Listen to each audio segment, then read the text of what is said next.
Alur cerita, rahasia, pijatan pembantu di rumah. Halo sahabat cerita, hari ini aku ingin membagikan kisah yang cukup berkesan dalam hidupku. Jangan lupa bantu like dan share cerita ini agar admin makin semangat bikin kisah menarik lainnya. Semua ini dimulai ketika aku dan istriku, Livia, memutuskan untuk mencari asisten rumah tangga yang bisa membantu kami di rumah. Kami berdua bekerja di luar kota dan seringkali pulang larut malam. Rumah kami memang tidak besar, tapi cukup untuk membuat siapapun betah tinggal di dalamnya. Setelah beberapa minggu mencari, akhirnya datanglah seorang perempuan muda bernama Laras. Usianya sekitar 23 tahun, tampak sederhana tapi cekatan. Dia datang melalui kenalan dari tetangga kami yang sudah lebih dulu memakai jasanya. Livia menyambutnya dengan ramah. Seperti biasa, istriku memang orang yang hangat terhadap siapapun. Laras mulai bekerja sekitar pertengahan bulan itu. Hari-hari awal aku tidak terlalu memperhatikan karena aku sibuk dengan urusan kantor dan proyek yang tak ada habisnya. Tapi Livia sering bercerita kalau Laras rajin dan tidak banyak bicara. Dia tahu waktu, tahu tempat, dan cepat belajar. Dalam waktu singkat, dia sudah terbiasa dengan ritme rumah kami. Satu hari, aku merasa tubuh ini seperti kehilangan energi. Kepala berat, tenggorokan sedikit sakit, dan tubuh seperti dililit dingin. Aku pun izin tidak masuk kantor. Livia sudah lebih dulu berangkat pagi-pagi, seperti biasa. Hari itu, aku hanya ingin tidur dan istirahat total. Sekitar pukul 10 pagi, suara langkah pelan terdengar di luar kamar. Pintu kamar kami biasanya tak pernah dikunci, kecuali saat malam hari. Mungkin Laras berpikir kamar itu kosong seperti biasanya. Saat pintu terbuka perlahan, aku yang tengah berbaring langsung menoleh. "Oh, maaf, Pak Raihan, saya kira Bapak sudah ke kantor," ucapnya tergagap. Dia langsung ingin mundur dan menutup pintu. Aku menggeleng pelan. "Enggak apa-apa, Laras. Masuk saja. Saya memang izin hari ini. Lagi enggak enak badan." Laras tampak canggung, tapi kemudian masuk sambil membawa alat pel dan lap pembersih. "Kalau begitu saya pel pelan-pelan aja, Pak, biar enggak ganggu." Aku hanya mengangguk. Dari tempat tidur, aku memperhatikan geraknya. Tidak ada maksud apa-apa awalnya. Tapi dalam diam, aku menangkap sesuatu. Sikapnya tenang, bahkan saat tahu aku ada di kamar, dia tetap bekerja seperti biasa. Tak ada gestur berlebihan atau sikap sok akrab. Sesekali dia bertanya soal kondisi badanku. "Masuk angin, Pak?" tanyanya sambil menyapu sudut ruangan. Suaranya lembut. "Mungkin, kayak nggak ada tenaga gitu." "Oh, biasa saya bantu kerokin Bapak di kampung dulu," ucapnya. Aku hanya tersenyum. "Oh ya, kamu bisa?" Dia mengangguk. "Bisa, Pak. Dulu sering bantuin ayah juga." Hari itu, obrolan kami hanya sebatas itu. Tapi entah kenapa, sejak pertemuan di kamar itu, ada sesuatu yang mulai berubah. Aku jadi lebih sadar akan kehadiran Laras. Senyumnya yang biasa saja kini terasa berbeda. Geraknya yang sederhana mulai tampak menenangkan. Malamnya, saat Livia pulang, aku hanya diam. Tidak menceritakan apapun. Bukan karena ada yang harus disembunyikan. Hanya saja, aku merasa ada sesuatu yang tidak bisa aku jelaskan dengan mudah. Sebuah perasaan yang baru mulai tumbuh, samar, namun nyata. Hari-hari berlalu tanpa terasa. Aku mulai kembali bekerja seperti biasa, meskipun tubuh ini belum sepenuhnya pulih. Sejak hari itu, aku merasa ada sesuatu yang berbeda dalam diriku. Perasaan aneh yang tidak bisa aku kendalikan. Perasaan yang datang setiap kali aku mendengar suara Laras di dapur atau saat dia menyapu halaman. Aku mencoba untuk menepis pikiran-pikiran itu. Bagaimanapun juga, Laras hanya seorang asisten rumah tangga yang bekerja dengan jujur dan sopan di rumah kami. Tapi mungkin karena suasana rumah yang tenang, atau karena kesibukan Livia yang semakin padat, bayang Laras perlahan-lahan mengisi celah yang seharusnya tidak kosong. Hari Sabtu itu, Livia harus berangkat lebih pagi dari biasanya karena ada pelatihan di luar kota. Aku memutuskan untuk tinggal di rumah. Ini bukan hari pertama Livia keluar kota, tapi kali ini entah mengapa suasana rumah terasa jauh lebih sepi. Hanya aku dan Laras.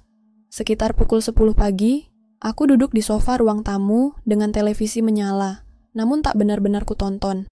Laras datang dari arah dapur sambil membawa ember kecil dan kain pel.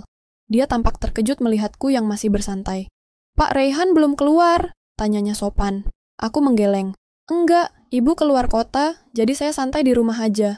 "Oh, saya kira Bapak ikut juga," ucapnya sambil meletakkan ember di pojok ruangan. Aku hanya tersenyum kecil. Satu hal yang membuatku kagum pada Laras adalah caranya membawa diri. Ia tidak pernah terlihat ingin mencuri perhatian. Tapi justru karena itu, Aku malah semakin memperhatikannya. Laras tidak pernah memakai riasan berlebihan. Bajunya selalu sederhana, bahkan cenderung polos.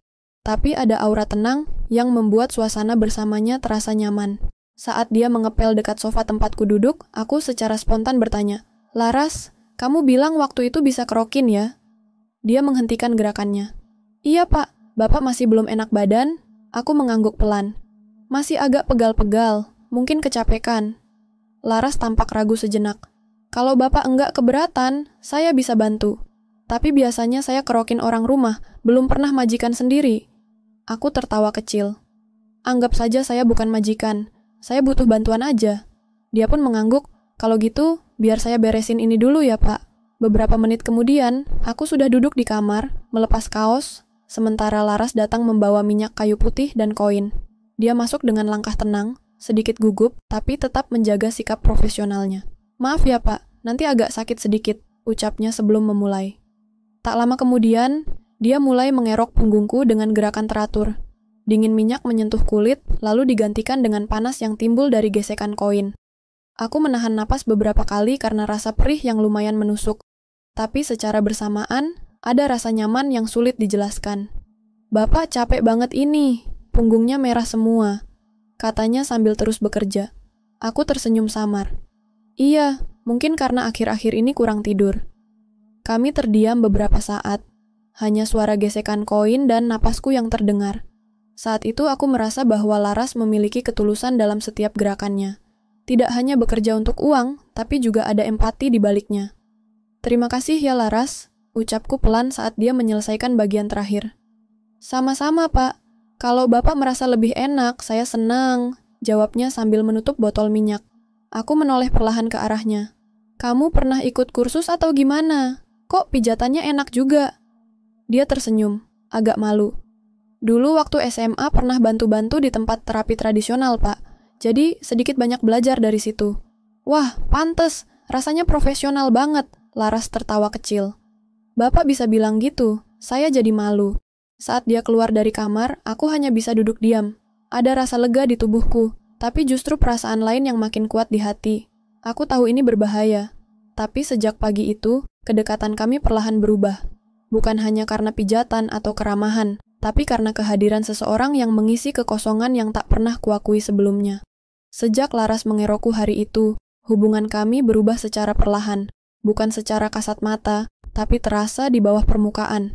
Ada jeda-jeda diam yang lebih panjang, ada pandangan yang cepat dialihkan, dan kadang senyum yang terlihat lebih lama dari biasanya.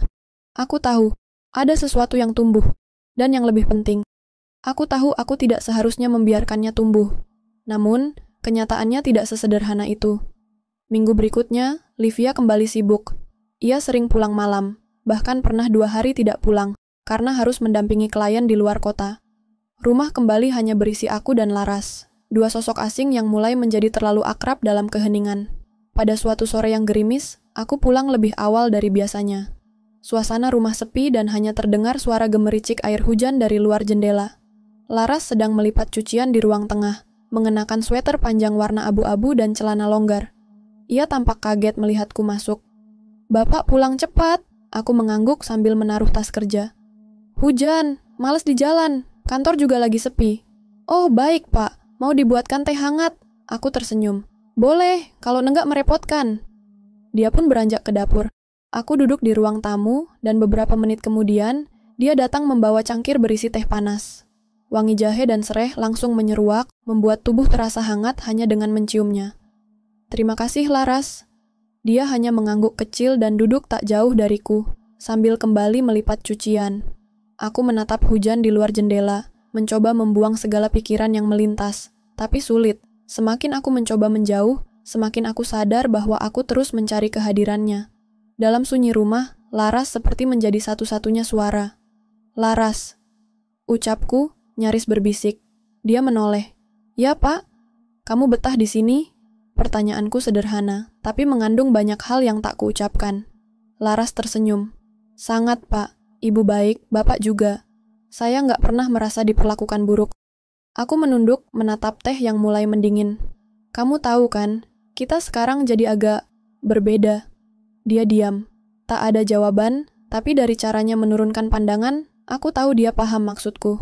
"Maaf, Pak. Saya nggak pernah niat bikin suasana jadi begini," katanya akhirnya. "Aku juga nggak pernah niat, Laras," jawabku pelan. "Tapi kita sama-sama tahu, sejak hari itu ada yang berubah." Dia mengangguk pelan. Hujan masih mengguyur di luar. Suara guntur jauh di ujung langit membuat ruang tamu terasa lebih sunyi. Laras meletakkan kain di tangannya dan menatapku. "Bapak orang baik, ibu juga baik. Saya nggak mau merusak apapun yang sudah bapak dan ibu bangun. Saya cuma pembantu di rumah ini. Tapi saya juga manusia, Pak. Manusia yang punya perasaan," lanjutku pelan. Laras menahan napas. Pandangannya sayu. "Kadang saya merasa bersalah hanya karena nyaman berada di dekat bapak. Saya takut terbawa terlalu jauh." Aku menatapnya dalam diam. Perasaanku campur aduk, antara ingin menjaga jarak dan keinginan egois untuk mempertahankan kedekatan ini. Aku tahu batas itu kabur sekarang. Tidak terlihat jelas, tapi keberadaannya tetap terasa. "Kalau begini terus, kita bisa saling menyakiti, Laras." Dia menunduk. "Saya tahu, Pak. Tapi kenapa justru saya merasa lebih dihargai di sini dibanding tempat manapun sebelumnya?" Aku menghela napas panjang. "Karena kamu memang pantas dihargai. Tapi kita tidak boleh salah langkah." Untuk pertama kalinya, Laras menatapku lebih lama. Di matanya, aku tidak melihat kepura-puraan. Yang ada hanya ketulusan, dan barangkali keraguan. "Kalau saya pamit dari rumah ini, Bapak marah nggak?" tanyanya tiba-tiba. Aku terdiam. Rasa sakit menjalar diam-diam, meski aku tahu itu pilihan terbaik. "Kalau itu membuat keadaan kembali seperti semula, mungkin memang harus begitu," jawabku lirih. Laras tersenyum. Tapi senyum itu tidak membawa damai. Itu senyum seorang gadis yang sedang mencoba kuat, sambil patah hati dalam diam. Seminggu setelah percakapan terakhir kami di ruang tamu itu, suasana rumah kembali berjalan seperti biasa, setidaknya di permukaan. Laras tetap bekerja seperti sebelumnya, cekatan, ramah, dan tenang. Tapi ada jarak baru yang tidak bisa disangkal. Geraknya lebih hati-hati, ucapannya lebih singkat, dan ia lebih sering menghindari tatap mata langsung denganku. Aku menghargai itu, karena aku tahu, seperti halnya aku, Laras juga sedang berjuang mengembalikan batas-batas yang sempat kabur. Livia mulai menyadari sesuatu yang tak biasa. Ia memang cermat, dan aku tahu cepat atau lambat dia akan bertanya. Dan itu terjadi pada suatu malam, saat kami duduk di meja makan setelah seminggu sibuk dengan urusan masing-masing. "Ray, kamu akhir-akhir ini kelihatan agak beda," katanya sambil mengaduk sayur di piringnya. Aku menoleh. "Maksud kamu?" "Nggak tahu, mungkin cuma perasaan. Tapi aku ngerasa kamu seperti ada yang kamu pikirin terus." Aku terdiam sejenak. "Mungkin capek aja, Liv. Kerjaan lagi padat." Dia mengangguk, tapi tak terlihat yakin. Malam itu aku tak banyak bicara. Di dalam kepalaku, pikiran tentang Laras terus mengganggu. Aku tahu semua ini tidak bisa dibiarkan lebih lama. Mungkin memang sudah waktunya sesuatu diakhiri, demi semuanya. Keesokan harinya, sebelum aku berangkat kerja, aku memanggil Laras ke ruang tamu. Ia datang dengan wajah tenang seperti biasa, namun sorot matanya menunjukkan bahwa ia tahu apa yang akan kubicarakan. "Laras, aku mau ngomong sebentar." Dia berdiri di depanku, menunduk sopan. "Iya, Pak." Aku menarik napas dalam-dalam.